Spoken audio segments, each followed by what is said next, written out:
அஸ்ஸலாமு அலைக்கும் வரஹ்மத்துல்லாஹி வபரகாத்துஹு. அளவற்ற அருளாளனும் நிகரற்ற அன்புடையனும் ஆகிய ஏக இறைவனின் திருப்பெயரால் ஆரம்பம் செய்கிறேன்.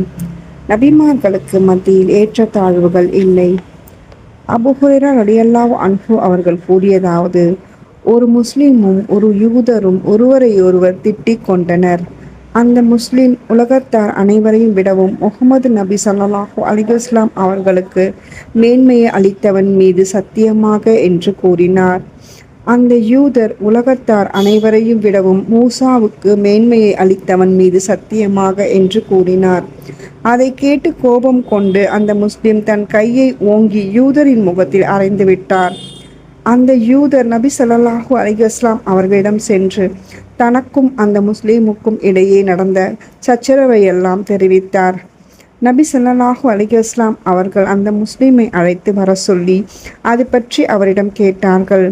அவர் விபரத்தை கூறினார். நடந்தவை அனைத்தையும் விசாரித்து தெரிந்து கொண்ட பின் நபி ஸல்லல்லாஹு அலைஹி வஸல்லம் அவர்கள், மூசாவை விட என்னை சிறப்பாக்கி முதலிடம் தந்து உயர்த்தி விடாதீர்கள்.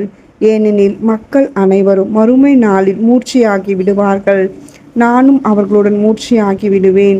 நான் தான் முதலாவதாக மயக்கம் தெளிந்து எழுவேன். அப்போது மூசா அலைஹிஸ்ஸலாம் அல்லாஹ்வுடைய அர்ஷின் ஓரத்தை பிடித்து கொண்டிருப்பார். மக்களோடு சேர்ந்து அவரும் மூர்ச்சையாகி பிறகு எனக்கு முன்பாகவே மயக்கம் தெளிந்து விட்டிருப்பாரா, அல்லது அல்லாஹ் அவருக்கு மட்டும் மூர்ச்சையடைய தேவையில்லை என்று விதிவிலக்கு அளித்திருப்பானா என்று எனக்கு தெரியாது என்று கூறினார். நூல் புகாரி 2411. ஜஸாக்கல்லாஹ் கைரன் கசீரா.